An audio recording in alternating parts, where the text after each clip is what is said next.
राजस्थान सार्वजनिक परीक्षा विधेयक 2022 ये इसलिए लाया गया है कि नकल करने वालों, पेपर आउट करने वालों वगैरह वगैरह पर कार्रवाई की जाए। पर माननीय सभापति महोदय, सरकार गंभीर हो तब है ना, कार्रवाई कैसे होगी? आपको तो जानकारी है कि ये पेपर आउट हुआ, सब प्रकार के तथ्य सरकार के सामने होने के बावजूद भी सरकार में बैठे लोग ये कहते रहे पेपर आउट हुआ ही नहीं, और भारतीय जनता पार्टी के लोग यानी विपक्ष के लोग जबरदस्ती इसको मुद्दा बना रहे हैं। यानी इतना होने के बावजूद भी सरकार इसको मानने को तैयार नहीं थी। मैं बधाई देना चाहता हूं एसओजी को कि एसओजी ने पूरी मेहनत करके कुछ लोगों को पकड़ा, कुछ पर्दाफाश किया, लेकिन आगे जाकर के एसओजी मजबूर हो गई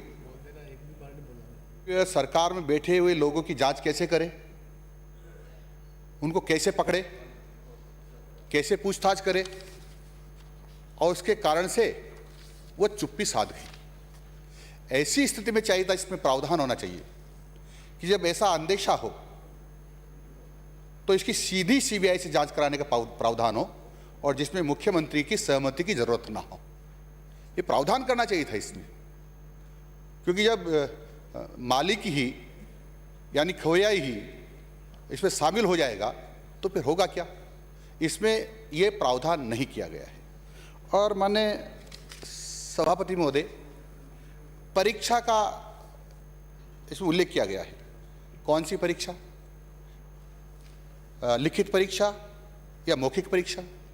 लिखित परीक्षा के बारे में तो इसमें प्रावधान है, इनका पेपर आउट हो जाए तो, नकल कर ले तो, वगैरह वगैरह। लेकिन मौखिक परीक्षा क्या होगा? मौखिक परीक्षा के बारे में चाहे जो नंबर देते हैं, चाहे जो प्रश्न पूछते हैं, उसका कोई उल्लेख नहीं होता है। उसका भी होना चाहिए। जैसा कि मेरे पूर्व वक्ताओं ने यहाँ कहा है कि 40% नंबर लाने वालों को 80% मौखिक में अंक प्राप्त हो जाते हैं। तो लिखित में तो वो थोड़ा मंदबुद्धि का होता है, और जब मौखिक परीक्षा होती है तो बहुत इंटेलिजेंट हो जाता है। तो इसका भी कहीं न कहीं तो होना चाहिए, कहीं पकड़ना चाहिए ना। और ये अधिकांश इस प्रकार की जो बातें आती है, इस सरकार में बैठे हुए लोग इस प्रकार का गड़बड़ कराते हैं, और की हिम्मत नहीं है। इसका इसमें कोई उल्लेख नहीं, इसमें इसका जरूर उल्लेख होना चाहिए था, जो नहीं किया गया है। माननीय सभापति महोदय, बड़े लोग पकड़े भी गए, तो अभियोजन स्वीकृति कौन देगा? ये सरकार तो अभियोजन स्वीकृति देगी नहीं। यदि माननीय मंत्री शामिल हुआ तो मुख्यमंत्री जी कैसे देंगे? बिल माननीय हाँ, बिल की बात कर रहा हूँ। बिल में अभियोजन स्वीकृति का उल्लेख होना चाहिए था। इसमें यदि बड़े लोग पकड़े गए तो अभियोजन स्वीकृति कौन देगा? आप तो रोज यहाँ विधानसभा में देखते हैं, बड़े बड़े लोगों के लिए अभियोजन स्वीकृति नहीं दी जाती, छोटों को तुरंत दे दी जाती है, क्योंकि बड़े लोग बड़ी राशि पहुंचा देते हैं, इसलिए नहीं दी जाती। इसमें यह होना चाहिए था कि अभियोजन स्वीकृति की आवश्यकता नहीं है।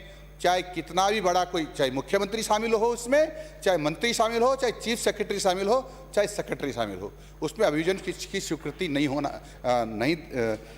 उसमें अभियोजन स्वीकृति नहीं देने का प्रावधान होना चाहिए। जरूरत नहीं है इसकी, स्वतः ही अभियोजन स्वीकृति मानी जाएगी, उस पर सीधा केस चलाया जा सकता है। लेकिन इसमें ऐसा नहीं किया गया माननीय सभापति महोदय। ये बहुत गड़बड़ है, जो करना चाहिए था, जो इन्होंने नहीं किया है। और एक और है कि यदि किसी ने जो व्यवस्था के कारण से किसी पर आरोप लगा दिया और किसी को इसलिए पकड़ लिया कि नकल कर रहा था, और वो कोर्ट से यदि निर्दोष साबित हो जाता है, तो क्या उसको मुआवजा देंगे? या 4 साल, 3 साल, 5 साल जेल में रहा, उसके बारे में कुछ उल्लेख है इसमें?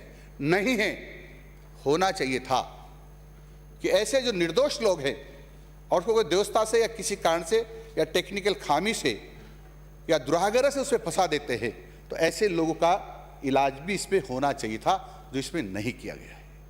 इसलिए माननीय सभापति महोदय, बहुत सारी बातें ये आई है। अब जैसे स्ट्रांग रूम से ही पेपर आउट हो गए, सरकारी चाबी से ही ताला खोल लिया गया, और वो चाबी दो के पास है।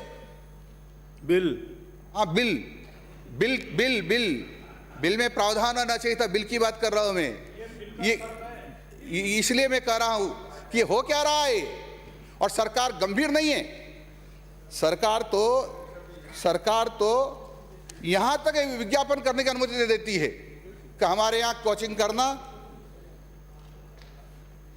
हम आपको पास होने की गारंटी देते हैं। क्या ऐसे जो विज्ञापन जारी करते हैं उनको जेल में नहीं भेजना चाहिए? वो कैसे गारंटी दे सकते हैं? परंतु वो खुली छूट दी जा रही है, क्योंकि हो सकता है उनसे कोई मोटी राशि कहीं न कहीं पहुंचती हो। लेकिन कोई चिंता करने वाला नहीं है इसकी। ये आधा अधूरा बिल लाकर के क्या करना चाहते हैं? केवल वाहवाही लूटना चाहते हैं कि देखो जो पेपर आउट हो गए थे और लाखों लोगों का भविष्य अंधकार में हो गया था, आगे से हम उनका भविष्य और संवारने का काम कर रहे हैं।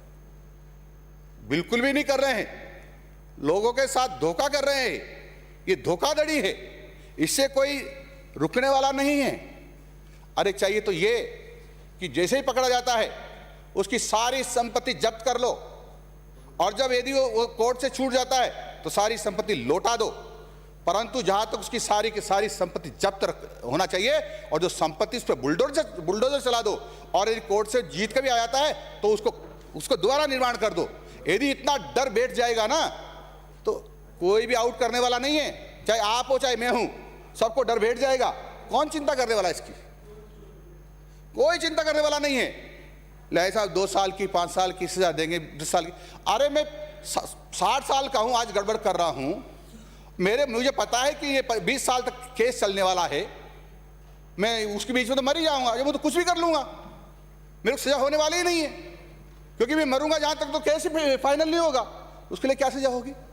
उसका यही इलाज है, उसकी सारी संपत्ति को जब्त कर लिया जाए।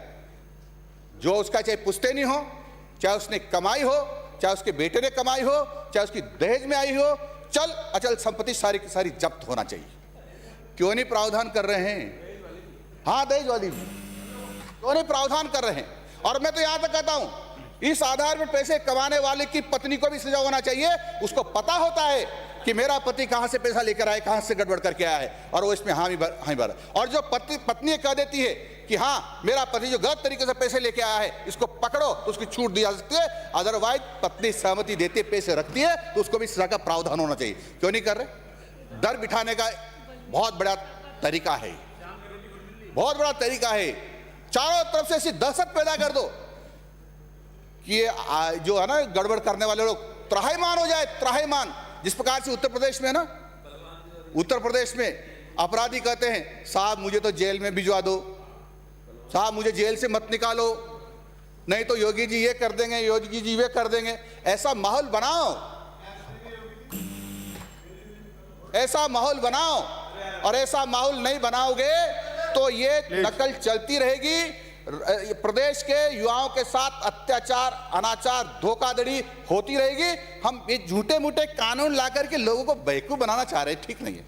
इसलिए माननीय सभापति महोदय, ये निरर्थक बिल है, लोगों को बेवकूफ बनाने वाला है, राजस्थान की जनता को धोखा देने वाला है। इसलिए इसको जनमत जानने के लिए प्रचलित किया जाए।